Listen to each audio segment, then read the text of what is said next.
so much for taking the time to sit down with me on The Way She Moves, this new little fun chat series that I'm excited to be doing with really inspiring humans. Allie is a very, very wise and inspiring individual that has been in my world for a little while now. And I'm going to let her explain what she does, because it's quite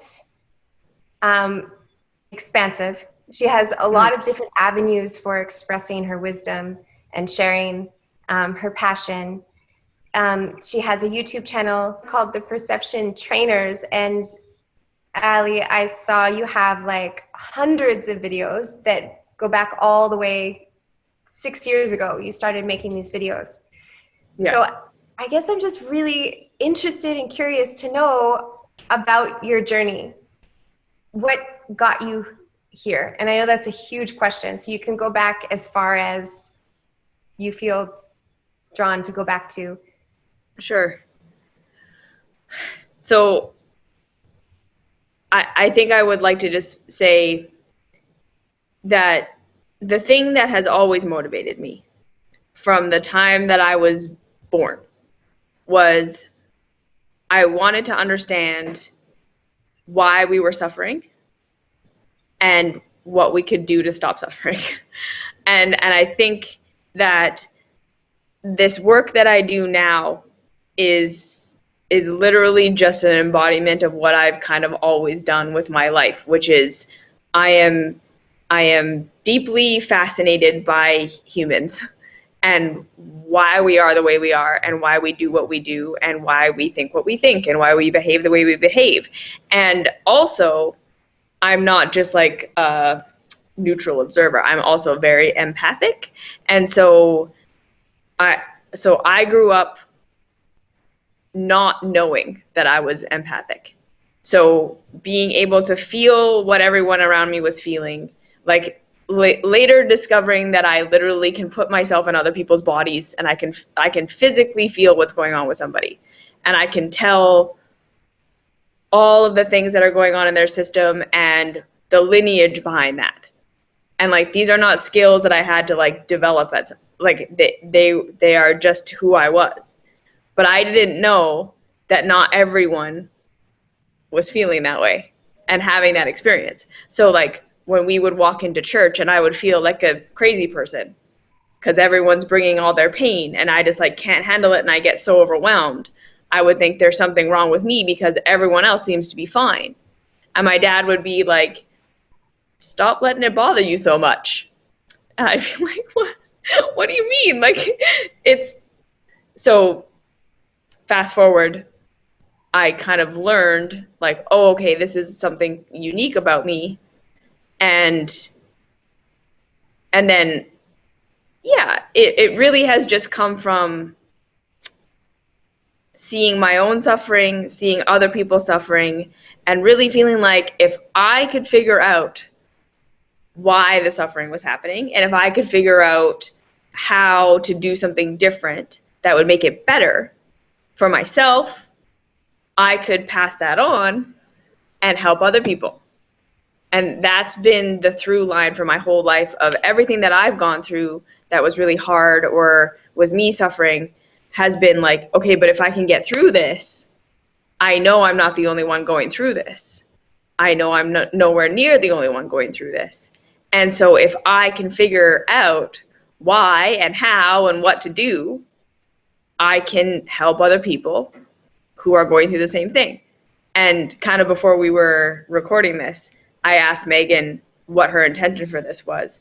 And you said that you wish you had been able to hear these kinds of conversations when you were growing up. And I feel like, man, like that is when you know someone is on their purpose, is when they're creating the content they wish had been there when they were going through what they were going through. And so if you're asking me to kind of like sum up why I do what I do, it's like, this is what I wish I had had. Yeah. And so, and then basically what I have discovered is that the ultimate truth is that there is nothing wrong with any human being. We are all traumatized.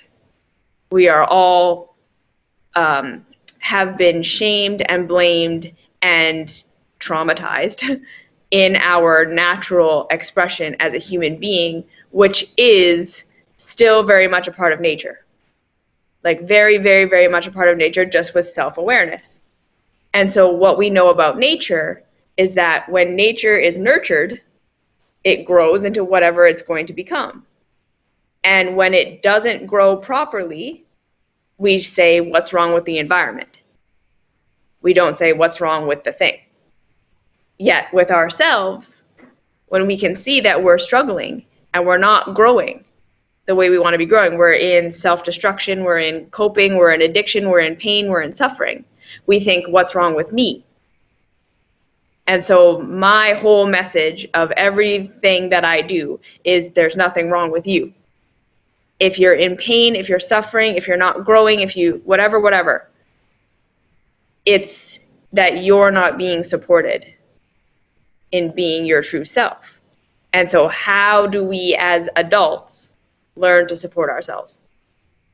And that's basically the work that I do in the world, is how can you show up for all the parts of you that are simply traumatized and not being nourished and not being supported and have been hurt, so that they can be heard and felt and experienced and all of that growth can happen, and then you can go on living your evolution life for the rest of your life as you, whatever you are.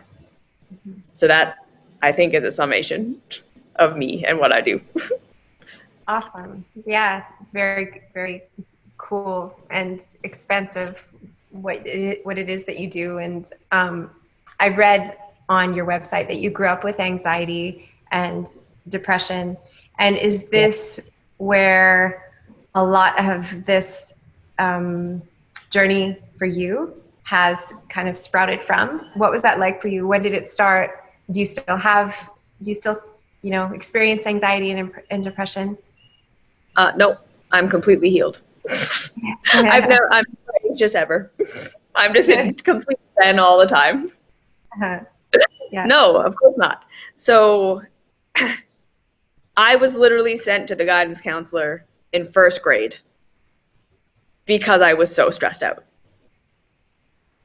I think I blew out my adrenal glands probably by the time I was 6 years old. I diagnosed as depressed by junior high. They were trying to put me on medication. So like that, to me, like the anxiety and the depression of life was so normal for me that I learned how to have a panic attack and just not show it on the surface. Like I could literally be in that state of like my heart is pounding out of my chest, I can't breathe, I'm seeing spots, but I'm at work and I can't be a weirdo. So I'm bringing people through the cash, like having a conversation with them, and on the inside I'm literally having a complete meltdown. I remember the first time I had a panic attack, it was kind of like I dissociated from myself. I was laying in my bed and I was like, I can't breathe, my heart is pounding, and I just thought I should probably go to my parents' room. And I just went up there and like laid in their bed and like couldn't breathe. But I don't even think I even told them what was happening. So yeah, for me, anxiety and depression was just like a way of life. Like you either feel anxious or you feel depressed. And I didn't really get that you could feel any other way than that. And for a long time, I think I really just, again, one of these things of like, it was so normal to my experience that I didn't know that other people weren't feeling that way sometimes. Like that they could be in a social situation and just be relaxed. Like, I'm not sure I experienced the rest and digest feeling other than like like when I hung out with my grandpa. Like pretty much every other time in my life, I was in a state of stress. So how that plays in, it's like the hyper awareness of everything. And I think that, again, this is kind of what we mean when we say that someone is an empath, is that you're feeling a lot more than the average person is feeling. So the way that I understand reality to work is that we are constantly being fed back messages from reality about whether what we're doing or what we're thinking or what we're believing is in alignment with the structure of reality. So alignment isn't a magical thing. Alignment is like, there are laws to how the universe works. And without those laws, we could not be having an experience. Right? So one of the laws, you can't put your hand on a burner and not damage your cells, because your cells operate within a certain temperature range, and if that temperature range is too high or too low, they explode, or the enzymes stop working, or whatever these things happen, and then you're in a state of degradation.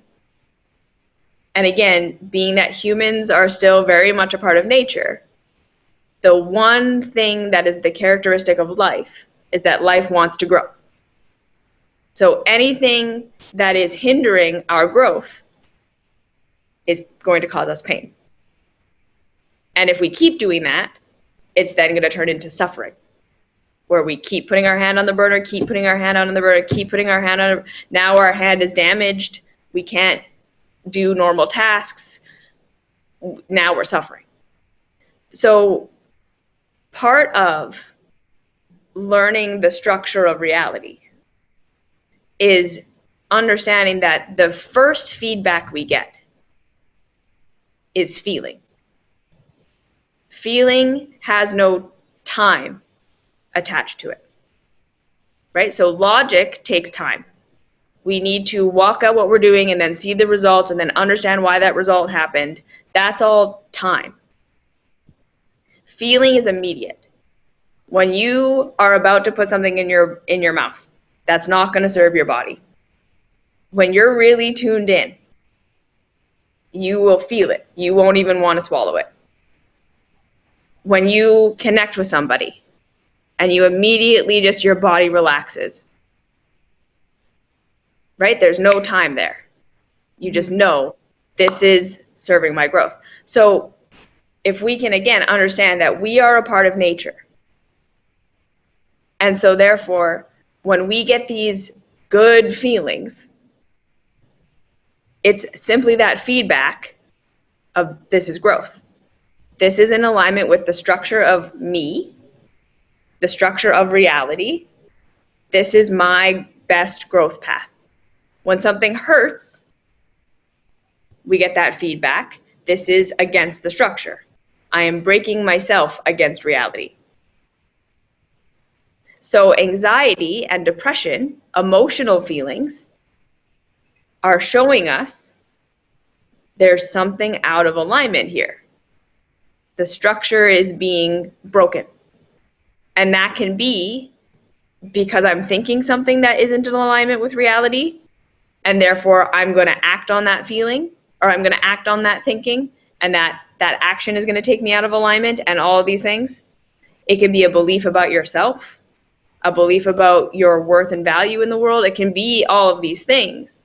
But anxiety and depression are two sides of the same coin, of just, it's the hyper or the hypo response to something's out of alignment and I don't know what to do about it. That's where anxiety comes from. Anxiety is the adrenaline, the fight, the like, I can tell something is not right here, but I don't know what to do. I don't know why. I don't know what's going wrong, but I'm trying to defend myself. And the depression is the hypo reaction, the I'm just going to play dead because I don't know.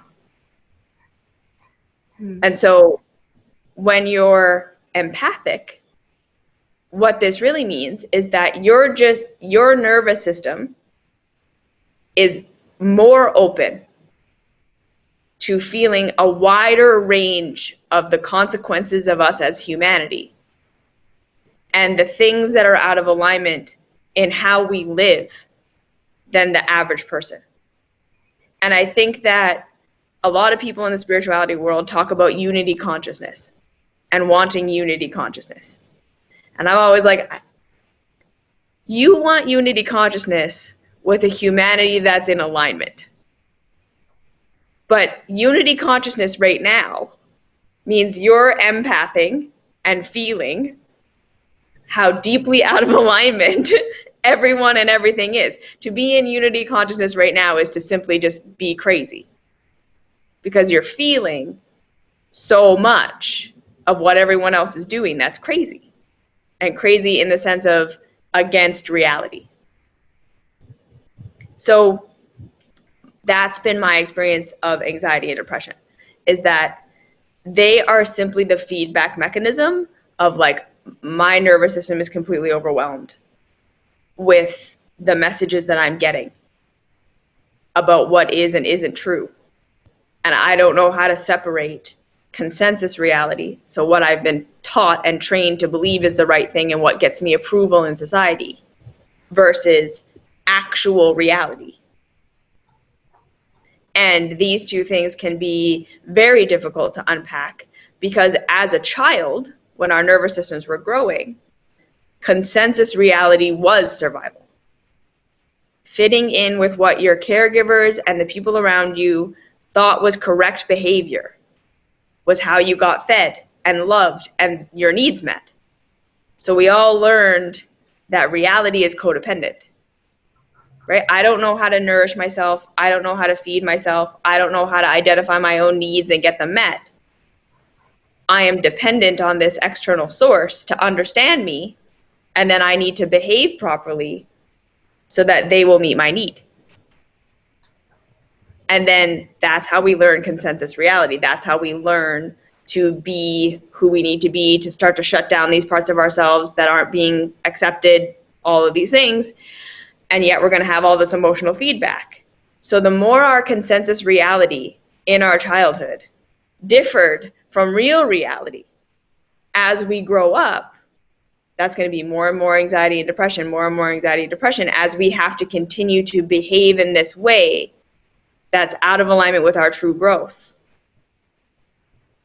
And so that's why I say anxiety and depression are simply messengers.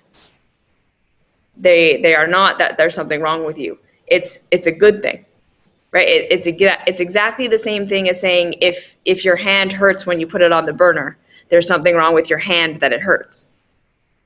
It's like, no, if your hand didn't hurt, you would singe your hand off. You'd have no awareness that you're hurting yourself. And then no awareness that you need to do something different to save your hand. And it's the same thing with anxiety and depression. So yes, I still have moments of anxiety because I'm still human and I don't understand how everything works. And my relationship with anxiety at this point is more, okay, what are you showing me? What's the message here? Mm-hmm. Where am I believing something, living something, doing something that is out of alignment with truth? Mm-hmm. And in the depression state, same thing. It's the, okay, what do I need right now to just feel safe and nourished and like the whole world isn't my responsibility? Or like, if I lose everyone, could I still love me? Like, what am I really afraid of here? That's my take on anxiety and depression. They're literally just feedback messengers of where is alignment, where isn't alignment, what am I believing that isn't true, and how can I start to unpack that to find what is true. So let's get a little bit into that, because I think with all things, it's easier said than done, and yes. So I think it's helpful to unpack it a bit. Like, what is your process that you can share with everybody here? And not just like the bigger picture process, but actually, like, can you let us in a little bit to what is, say you're having a day where you have anxiety and it's really strong. Can you tell us what is it like? What are the things that you do? What are the things you go through? Are there any tools? Can you share with us any process that you're willing to share? Absolutely. So, and the reason I have my mystery school is to so intricately break this all down and to give like a million practices and a million different ways, because there's no right way to address your anxiety.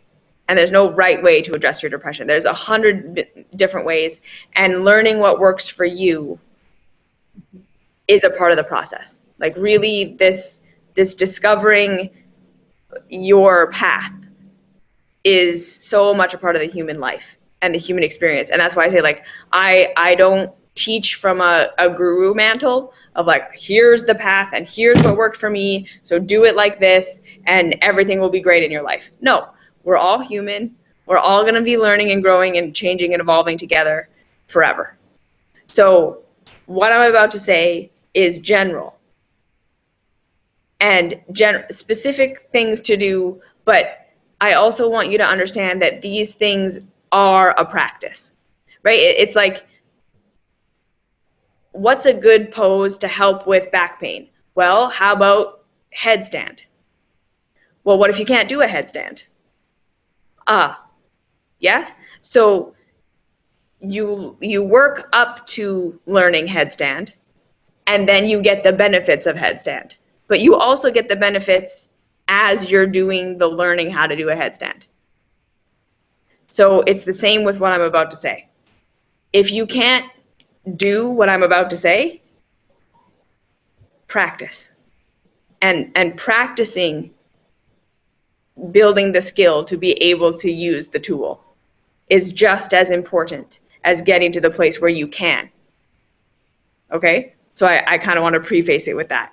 So when I am experiencing anxiety, my first reaction is to stop and to feel where I'm feeling it in my body.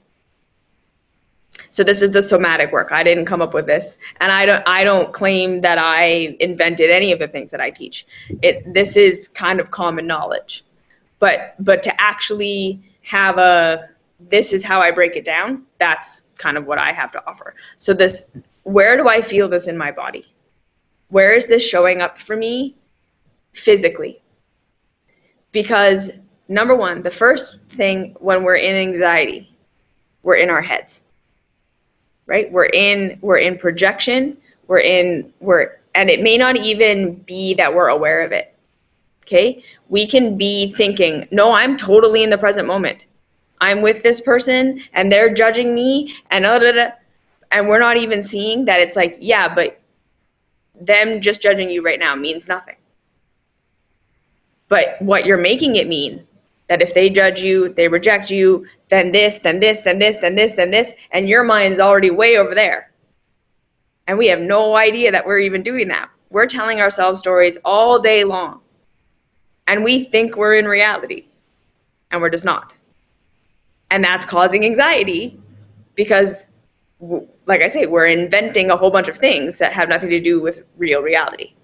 So becoming embodied is something that shifts us out of this mental state that we're all in, that we're not even aware that we're in, into, okay, physical reality.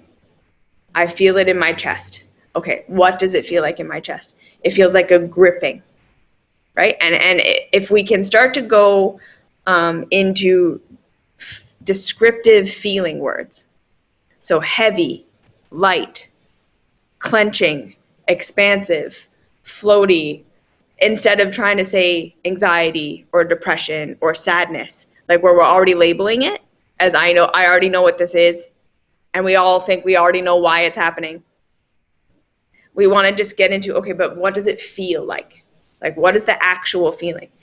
And this is the process of actually allowing the nervous system to open up to the information that's coming to us through the feeling. So we have to let go of what we think it's telling us. We have to let go of what we think it's telling us to do. So the second step is I'm setting a timer for 5 or 10 or 15 minutes. And I'm not going to act on this feeling. Because we all have what we do when we feel anxious or when we feel depressed or when we feel sad. And again, some of us think, I know what this is, so this is what I need to do, and this is what's going to fix it. And we do the same thing over and over and over and over again, and it never works. We have the same conversation with our partner. We go on the same diet. We quit the job.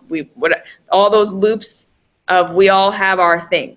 Of if I just fixed this thing in my life, this feeling would go away. We all have that scapegoat. And so what I do is I say, okay, I have my story for what I think it is or what I think I need to do or what I'm telling myself this is even rooted in. My body, my job, my location, my whatever, the thing we always blame it on.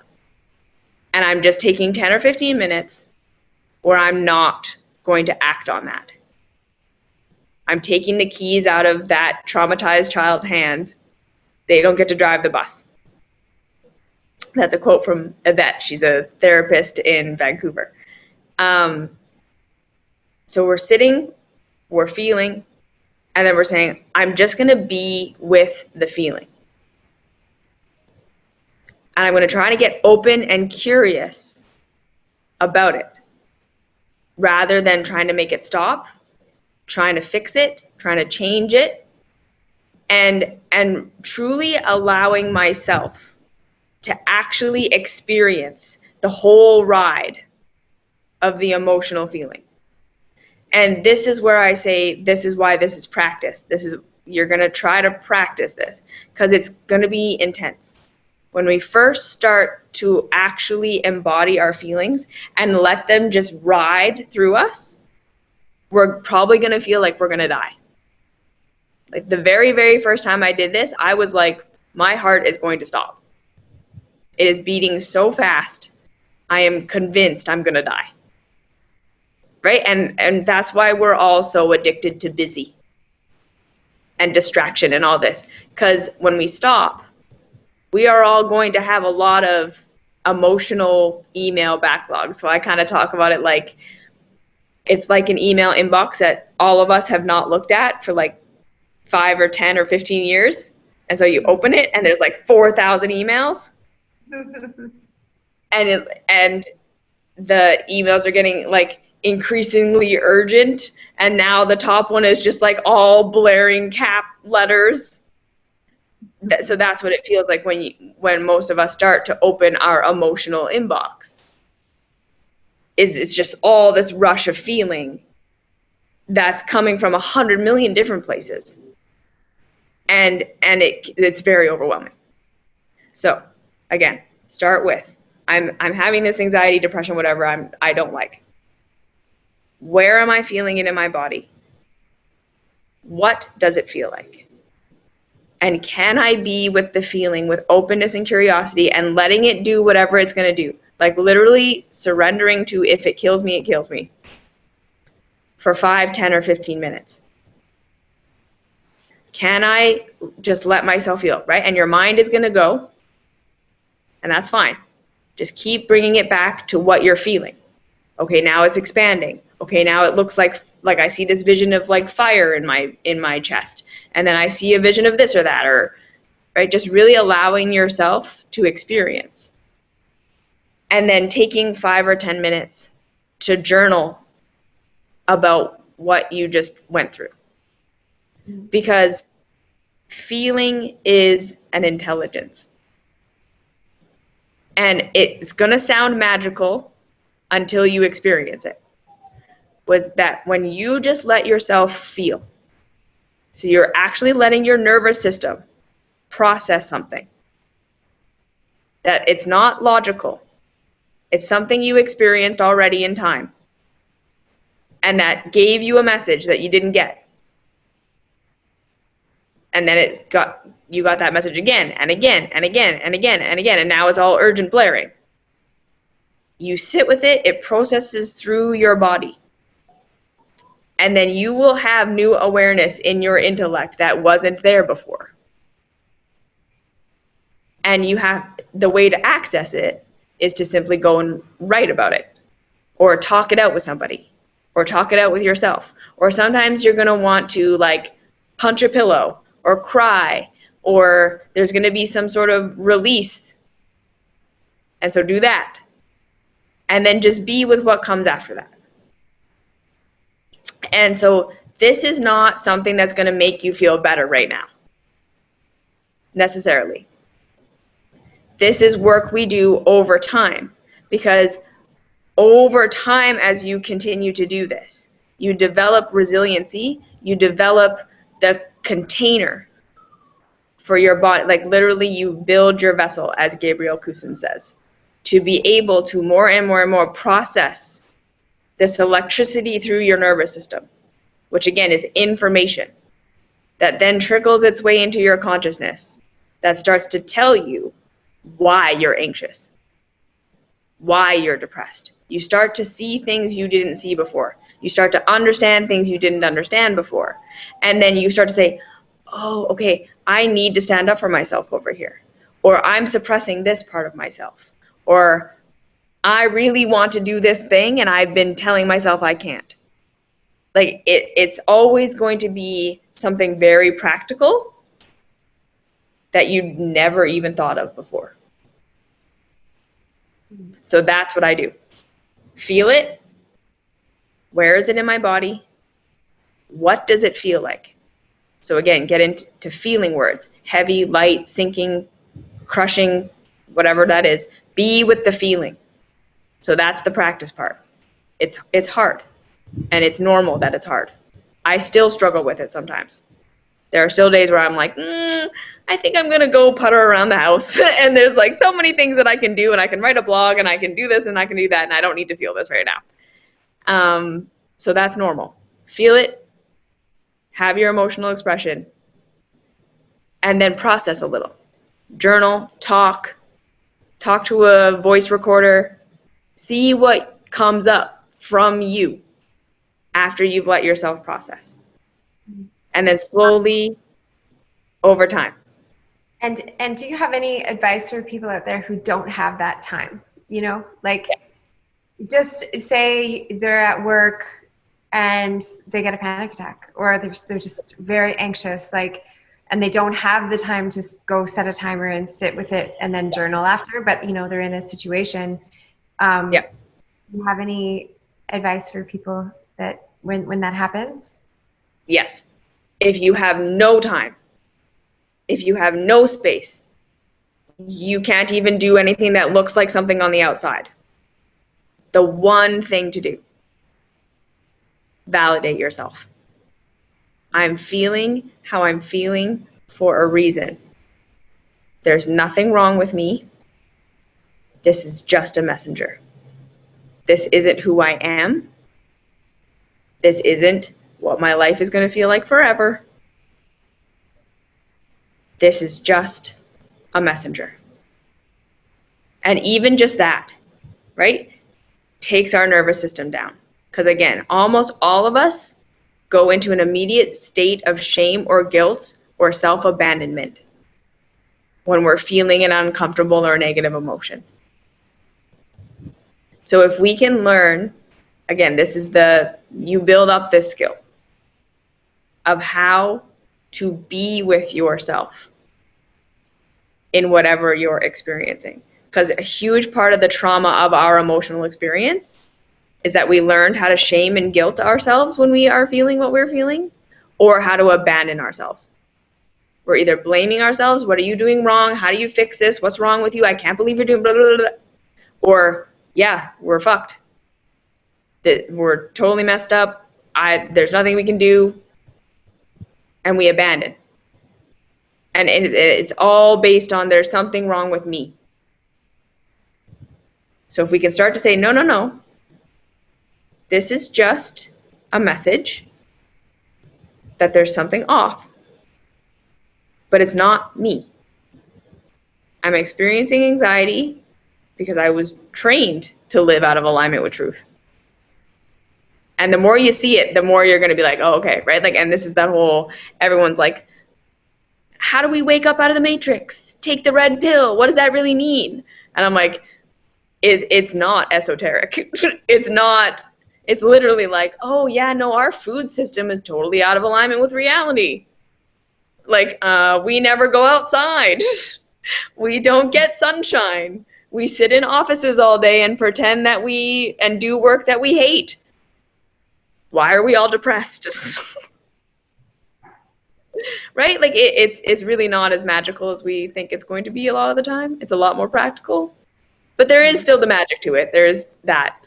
But bottom line is, the quick fix is validate yourself. I'm feeling how I'm feeling for a reason. It's not because there's something wrong with me. This is just a message.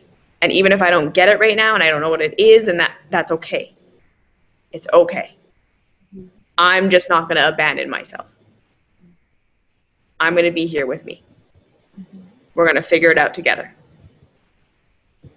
Me and me. That's beautiful. I love that message.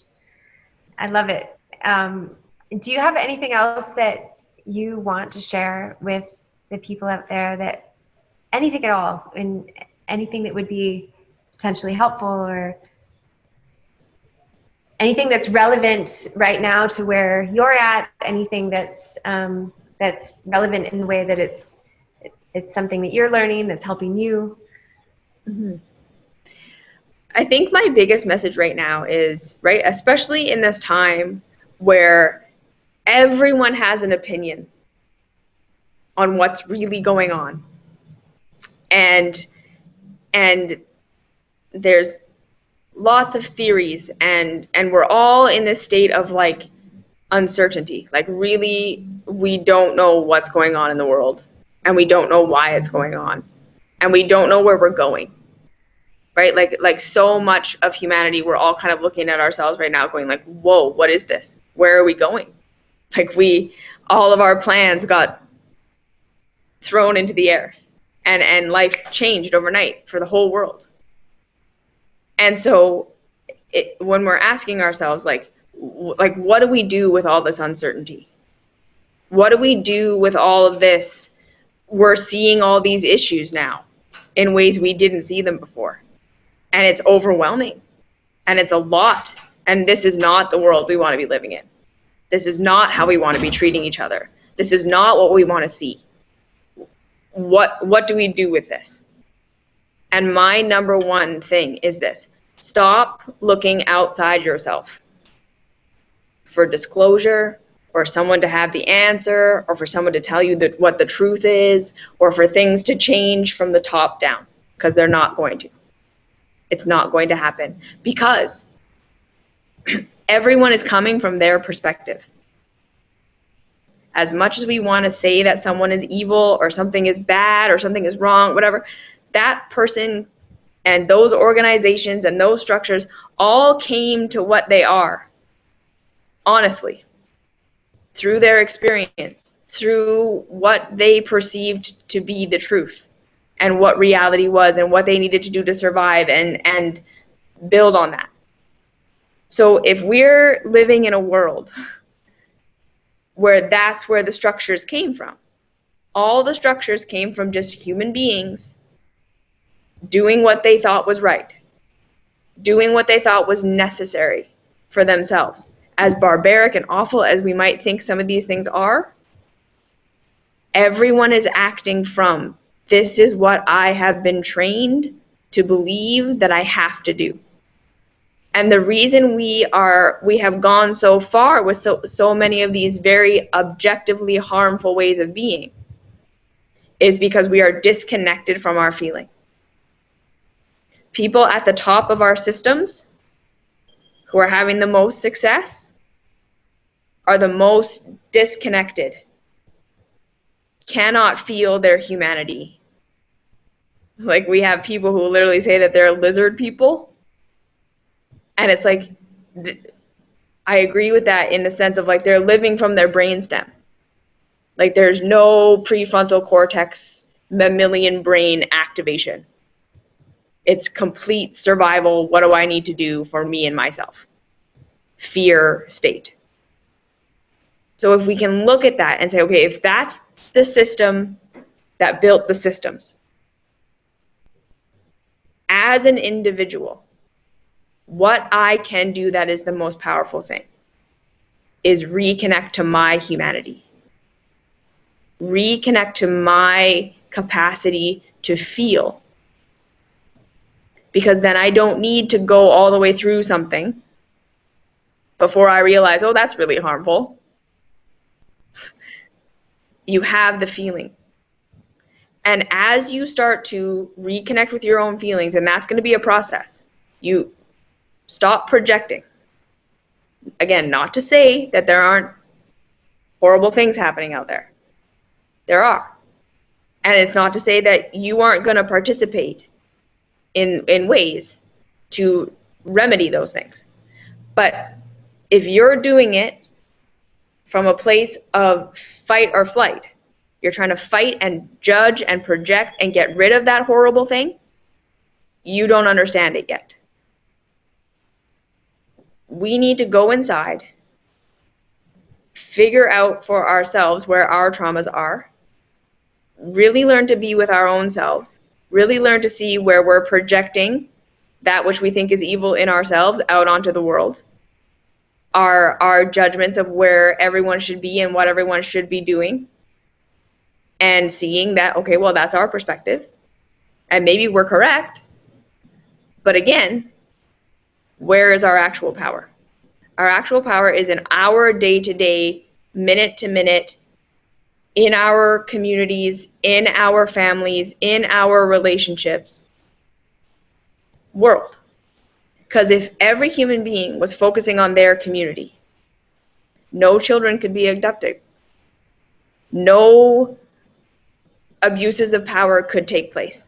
If we were all standing in our power, in our inner authority, in our connection to reality, we wouldn't need, and I don't mean to be offensive if this is offensive, but like religion and education and government and all of these things we look to govern us because we don't feel capable of governing ourselves.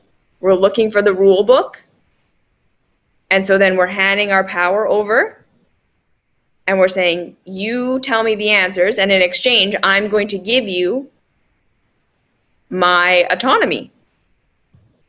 And then you get more power than is truly balanced, and now you control a nation, right? And this way of thinking of, I don't know what's right for me, so I need an authority figure, and I'm going to exchange power for them to have that authority to make me feel secure in myself. It's what's causing all of this. So the more of us that take our own power back in whatever way that we can. So that doesn't necessarily mean that every person right now can just take their power back and make their lives perfect. That's not a thing. I'm not saying that. But we can internally start to. Where can I show up for myself? Where can I validate myself? Where can I start to see myself as an authority figure? Where can I start to feel what I'm feeling? And then start to move from that place in my community, in my life, in my interactions with myself, with my food, with my body, with my house, with my partners, with my friends, with my coworkers, with my job. Am I in integrity in these little things? And that's what's going to build that new future. You do that over and over and over again. You show up with integrity in your moment. You are building the new world. You keep focusing on what you don't want to see and trying to fight it. We can't become not something. We have to evolve the structures that exist. and we evolve the structures through evolving the individual. So doing your inner work right now is not selfish, and it's not ignoring the problem, and it's not spiritual bypassing. And when you're doing that work, when you do need to stand up for somebody, when you do need to say, use your voice, when you do need to donate money, when you do need to take action, you will know in that moment, right? Doing your inner work isn't navel gazing. It's knowing when and where your action and your voice and your deeds are actually going to have an impact to create the world you want to create, and are not just coming from a fear, how do I get rid of this place? Because that's cutting a head off a hydra. We're just going to keep sprouting more heads. We need to say, no, we're all going to focus on the world we want to build. It needs to be, what am I building, not what am I taking down? What am I creating, not what am I destroying? Right? We can look at what we want to destroy as a way of informing us to what we want to build. But we got to be coming from this place of, what am I building? Where are we going? What's that? And how is my moment right here, right now, serving or not serving that? Mm-hmm.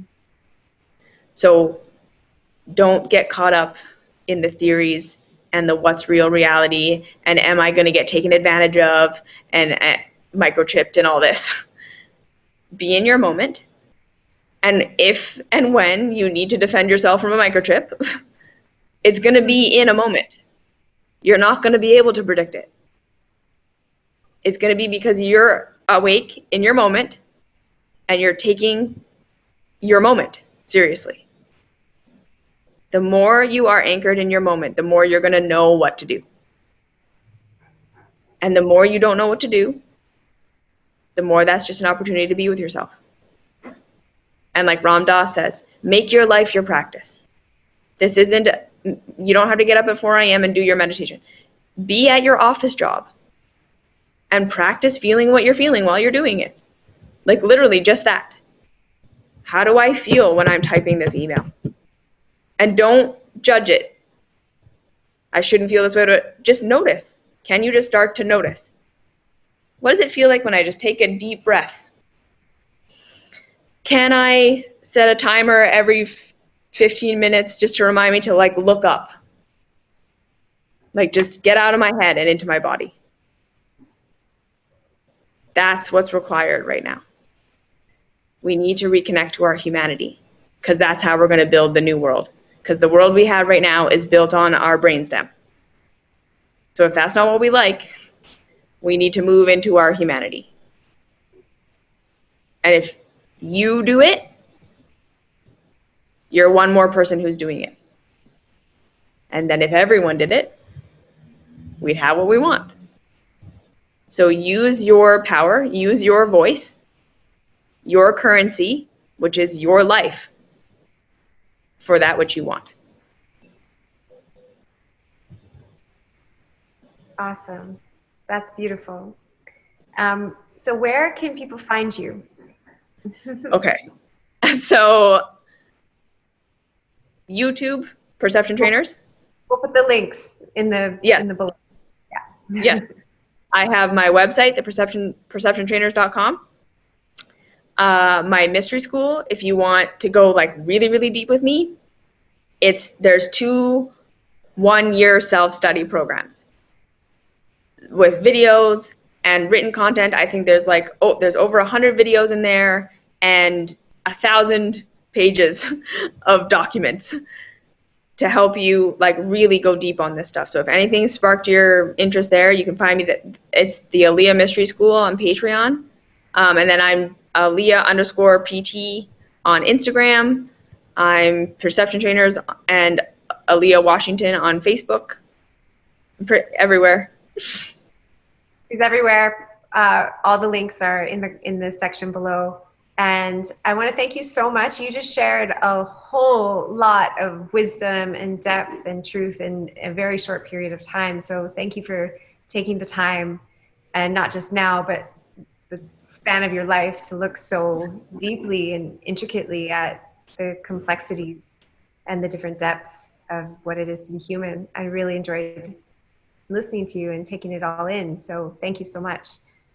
Thank you for having me. And honestly, I couldn't not do it. It kind of feels like a inner gear thing. It's taking me, I don't know. So I'm just, thank you for having me. It's very special to be here. Yeah, awesome.